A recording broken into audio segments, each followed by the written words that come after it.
Ladies and gentlemen, it is so evidential that William Samoei Ruto is terrified about the referendum that Raila Odinga is starting to have a conversation with.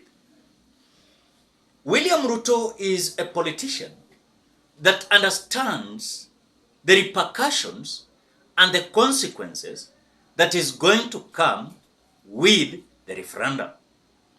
And that is why, after this NADCO report, you've seen the foot soldiers of William Samoei Ruto coming out to reject the referendum. And the referendum, they want it to be either during the next general election of 2027 or let the NADCO reports be tabled and debated in the National Assembly. And this is how Cleophas Malala yesterday and Susan Hika came out saying. I've heard the opposition trying to suggest, trying to imagine, trying to fantasize that they can take us to a referendum. We want to tell them that that's a pipe dream. They are hallucinating. We can never go back to a referendum. That referendum route is an imagination created in the leaders of the opposition. As a government, we are serious about implementing our 172 promises. And therefore, we are not going to entertain any idea of us being taken back to a referendum. Hiyo ndio maneno ilizamisha ile serikali iliyopita. Na tunasema hiyo maneno shetani afanye nini? So wakitaka kufanya referendum, waende wafanye ya chama yao. Wafanye referendum ya OTM. Lakini hakuna referendum tunaenda. That should be very clear. Na hata msilete hiyo discussion. All the proposed changes that have been done by the dialogue team will be conducted in parliament. Ile ambazo zilifanywa parliament tutaachana nazo, tutazifanya miaka zingine. There is no time for a referendum. We do not have the luxury of a referendum right now. If they want a referendum, let them put it together with the elections of 2027 and let those questions be answered then. The same way we said no to BBI is the same way we are saying no to any referendum. We have no money, no time, and no... So as you have listened to the foot soldiers of William Samoei Ruto, this is the man that does not want a referendum. He wants all the suggestions that were proposed in the NADCO report to be tabled in the National Assembly. This man is the very funniest guy I've ever seen. Because the secret weapon that William Ruto understands very well about referendum is that the possibilities is going to be defeated. Raila Odinga came out saying that this issue of the office of the opposition leader, let it not be an issue that entails only elected members of parliament. Let Kenyans come out and decide on their own. Should we have the office of the opposition leader? Should we have the office of the prime cabinet minister? So the discussion and the argument of Raila Odinga is that let us have these points be taken to the people so that they can decide on their own.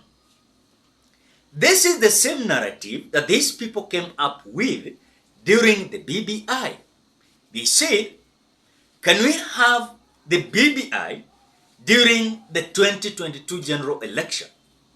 Because William Ruto himself, he came out understanding the consequences of the referendum of BBI.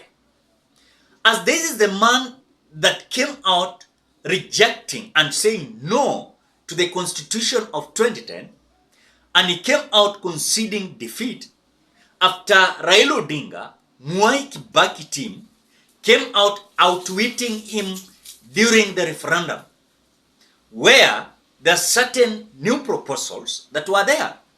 But William Ruto with his team, they came out saying no. Raila Odinga and Mwai Kibaki with his team, they came out saying yes. And Raila Odinga and Mwai Kibaki, they became victorious. When you look at the storm of referendum, is a kind of referendum that William Ruto cannot accept. Because this might not be any conversation that is going to be only about referendum. But again, this might be a revolution that is going to come with repercussions in 2027 general election. So the intention of William Ruto with his foot soldiers is to ensure that no one is going to endorse the referendum when it comes to his side. He wants that all these NADCO reports to be tabled and be debated in the National Assembly. But I want to ask you, is it unfair that these NADCO reports that suggest the office of the opposition and the prime cabinet minister be given to people so that they can understand? Because it will be unfair if people went to street, they demonstrated, some lost their lives, some mothers lost their sons and daughters. But when you look at now the suggestion that came from the NADCO team, we are being told that it is issue, or rather, it is an issue that entails the members of parliament. These are issues that entails the people of Kenya. And if they should come out to decide, let them come out and decide that let us have opposition office or not.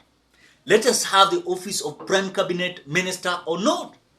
Because if now the team of William Ruto, they are terrified about the referendum, they understand whatever is going to come up with the referendum. And that is why huyu jamaa anaogopa hataki maneno ya issue na referendum, because there are several issues that are going to be discussed in referendum. But if this is going to be tabled in the National Assembly, then only two issues are going to be major discussion. And that is the office of the opposition leader, the office of the prime cabinet. Those are the main issues that are going to be discussed in the National Assembly. But if this is going to be taken to the people and the discussion is going to be about Kenyans, then I'm telling you, it is not only going to be about this office of the opposition leader or the office of the prime cabinet minister, but also there are certain issues that are going to be discussed there. You saw Susan Kihika coming out to say that there is no discussion about referendum. If referendum is going to be conducted, let us have referendum with the next general election. This is the same narrative these people had. Kama tunakuwa na referendum ya BBI, can we have this referendum in 2022 general election? Even though walikuwa earlier on. Now, they have come back with their former or their earlier on allegations that wacha tukuwe na referendum pamoja na election ya 2027. Nae opposition wanakuja kusema kwamba kuenda referendum pamoja na election ya 2027, yes, itafanya confusion. Wacha to deal na hii issue kwanza ya referendum. Can we have some issues being reviewed, then after that we have a clear constitution. But when you look at William Samoei Ruto, he wants to join the referendum together with the next general election. In any case, this is not going to be a discussion in the National Assembly. This man has already captured the attention of the National Assembly and the Senate Assembly. This man has captured the legislature. So in any way, some issues are going to be taken in the National Assembly. It is going to be biased. It is going to be unfair to the people of the Republic of Kenya. And that is why when Raila Odinga said that can we have a referendum is going to ensure that all issues, Kenyans are going to assist us discuss them. But in any case, we are going to throw it to the National Assembly, then we are going to dissert our people from this discussion. So when you look at the Kenya Kwanza, inakuja kusema kwamba hii issue Ni hao wenyewe na members of parliament hao ndio wanaenda kudiscuss. Hiyo tunakataa. Hapana, mbona hawataki hii issue idiskasiwe na kila mtu Kenya mzima? Kwa sababu wakati watu walienda maandamano, sio hao viongozi walienda maandamano peke yao. Na kuna kiongozi yeyote ambaye alipoteza mwanae, hakuna. It was about the people of the Republic of Kenya.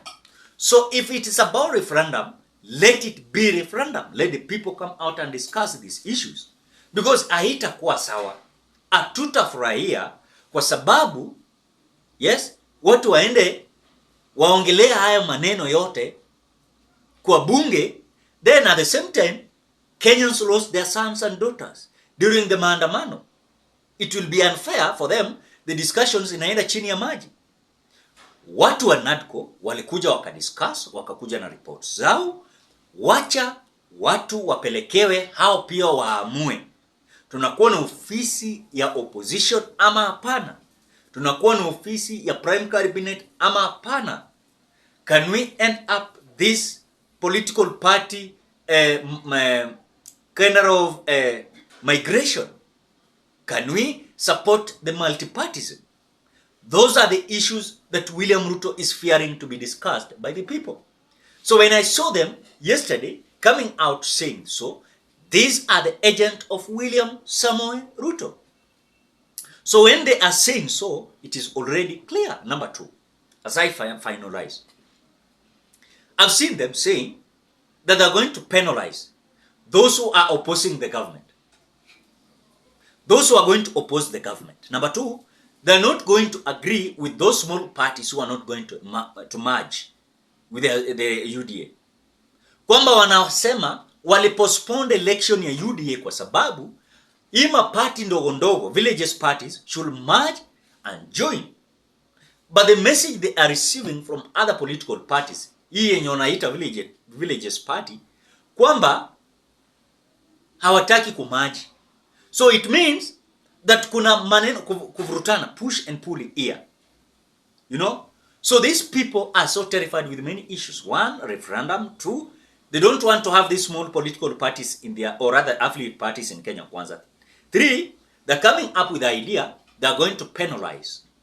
They're going to penalize all the UDA members of parliament who are coming out to oppose the government. Is it fair? Ladies and gentlemen, what do you think? Drop your opinion at the comment section below. I want to appreciate you so much because of great support.